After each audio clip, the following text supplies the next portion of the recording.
ಇದು ಪೋರ್ಟ್ ಕೊಚ್ಚಿಯ ಪಕ್ಕದಲ್ಲಿರ್ತಕ್ಕಂಥ ಚೈನೀಸ್ ಫಿಶಿಂಗ್ ನೆಟ್ ಸಿಸ್ಟಮ್ ಇದು. ಪುರಾತನ ಕಾಲದಲ್ಲಿ ಈ ಒಂದು ಪದ್ಧತಿಯನ್ನು ಉಪಯೋಗಿಸ್ಕೊಂಡು ಮೀನುಗಳನ್ನು ಹಿಡಿತಾಯಿದ್ರು.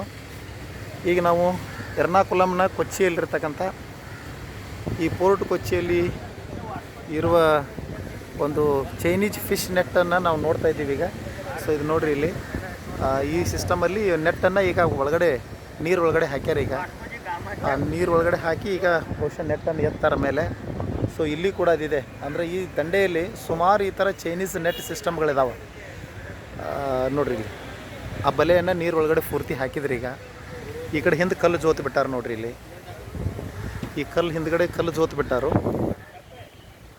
ಇಲ್ಲಿ ಮುಂದ್ಗಡೆ ನೆಟ್ ಪೂರ ನೀರು ಒಳಗಡೆ ಮುಳುಗ್ಸ್ಯಾರ. ಇಲ್ಲಿ ಆ ನೀರು ಒಳಗಡೆ ಮುಳುಗಿರ್ತಕ್ಕಂಥ ನೆಟ್ಟಲ್ಲಿ ಮೀನುಗಳು ಬಂದು ಸಿಕ್ಕಾಕೊಂಡ್ಮೇಲೆ ಬಹುಶಃ ಇದನ್ನು ಅವರು ಈ ಮತ್ತೆ ಇಲ್ಲಿ ಹಿಂದ್ಗಡೆ ಹಗ್ಗ ಜಗ್ಗೋದ್ರ ಮೂಲಕ ಇದನ್ನು ಎತ್ತಾರೆ ಬಲೆಯವರು. ಸೊ ನಾನು ಇದನ್ನು ನೆಟ್ಟಲ್ಲಿ ಸುಮಾರು ಸರಿ ನೋಡಿದ್ದೆ ನಾನು ಇಂಟರ್ನೆಟಲ್ಲಿ.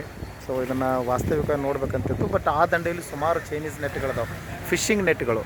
ಇಲ್ಲೊಂದು ಕ್ರೂಸ್ ಹೋಗ್ತೈತೆ ನೋಡ್ರಿ. ಇಲ್ಲಿ ಸದ್ಯ ನಾವು ಸ್ವಲ್ಪ ಹೊತ್ತಲ್ಲಿ ಈ ಕ್ರೂಸ್ ಒಳಗಡೆ ಹೋಗ್ತೀವಿ.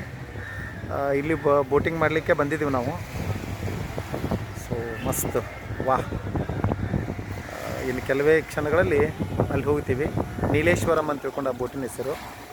ಇಲ್ಲಿ ನೋಡಿರಿ, ಚೈನೀಸ್ ಫಿಶಿಂಗ್. ಈಗ ನೀರೊಳಗಡೆ ಬಲೆಯನ್ನು ಮುಳುಗಿಸಿದ್ದಾರೆ. ಈಗ ನೀರೊಳಗಡೆ ಬಲೆಯನ್ನು ಮುಳುಗಿಸಿದ್ದಾರೆ.